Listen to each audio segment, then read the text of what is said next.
एक चोर था गोवर्धन डाकू, बहुत नामी डाकू था। बिल्कुल सरल उदाहरण में तुम्हें बताया है।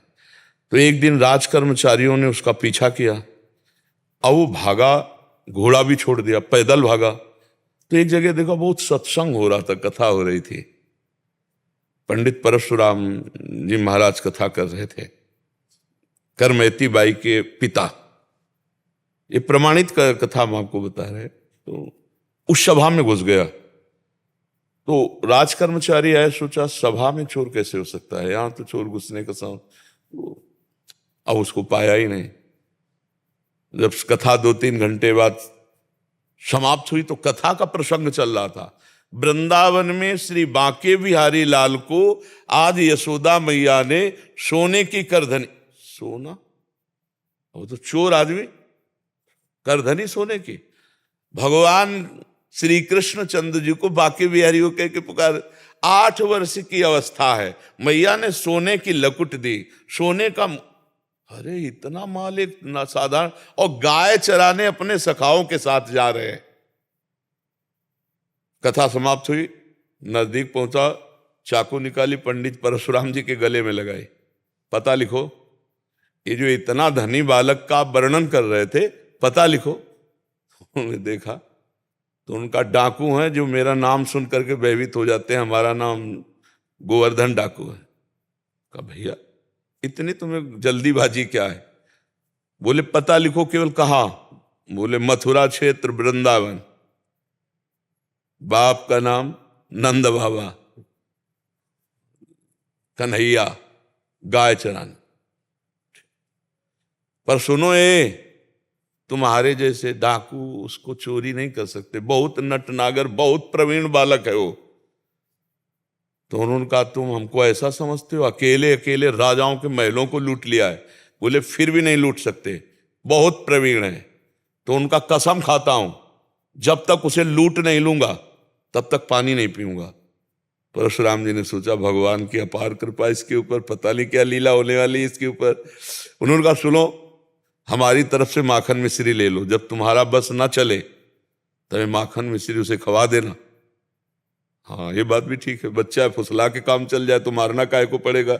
माखन मिश्री फेंट में बांधी और कहा कसम खाता हूं जब तक उसे लूट नहीं लूंगा तब तक मैं पानी नहीं पीऊंगा। पर नाम क्या बताया तुमने? इतना बड़ा नाम तो। बोले श्याम सुंदर। श्याम सुंदर, श्याम सुंदर, वृंदावन, गाय चराना, श्याम सुंदर। अब भगवान का चिंतन बनने लगा। देखो चिंतन बनने लगा। अब वो पैदल चल करके आया। अब एकांत में जहां गाय चरते तो पूछते श्याम सुंदर की गौएं कौन है? बोले सब हैं, ये ब्रजमंडल है, हर गौशाला भगवान के नाम की है। नहीं, बोले वो जो यशोदा मैया ने श्रृंगार करके चराने में, बोले वो तो कथा में लिखा है, प्रकट में थोड़ी अब रह गया। अरे बोले नहीं, पंडित जी झूठ नहीं बोल सकते। हम लोग चोर डाकू झूठ बोल सकते हैं, पंडित थोड़ी झूठ बोल सकते हैं। भगवान तो है ना, वो अपने भगवान को मतलब श्याम सुंदर है ना। अब एकांत में विकल हो गया और कहा अगर कोई ईश्वर है तो मुझे श्याम सुंदर से मिला दे, क्योंकि मैंने कसम खाया है बिना लूटे पानी नहीं पिएंगे। इतने में आवाज आई एक ग्वारिया पर, ए श्याम सुंदर तुम्हारी गाय इधर जा रही। अरे दौड़ा उधर, देखा कमर में हाथ रखे, न जाने कौन से गुण पर दयाली दिली जाते हैं, पीतांबर की फेट, वैसे ही श्रृंगार जैसा पंडित जी ने वर्णन किया था। श्याम सुंदर, कमल नयन, मोर मुकुट और करधनी और लकुट। उसने हर चाकू निकाली, हर सखा को, और वो सब सखा दिव्य, वो गायें दिव्य भगवान ने प्रकट की थी। सब सखाओं का भाग जाओ नहीं मार डालेंगे। भगवान ने इशारा किया कि जाओ इसको हमें एकांत में निहाल करना है। बोले हाँ बोल रहे। बोले तू डरता ले क्या? बोले अब काल से भी नहीं डरते, तेरे से क्या डरना है।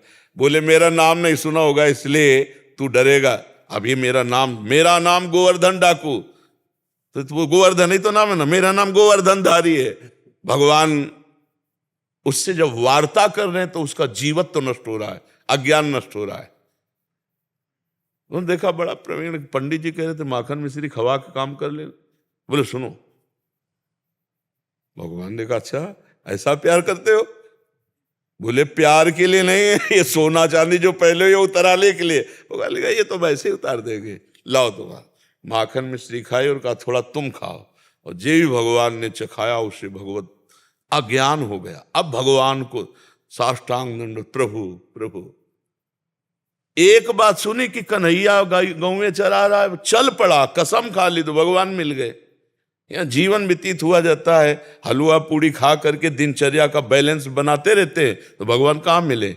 जब भूख प्यास सहकर केवल भगवान के दर्शन के लिए, तो भगवान उसी समय प्राप्त हो जाते हैं।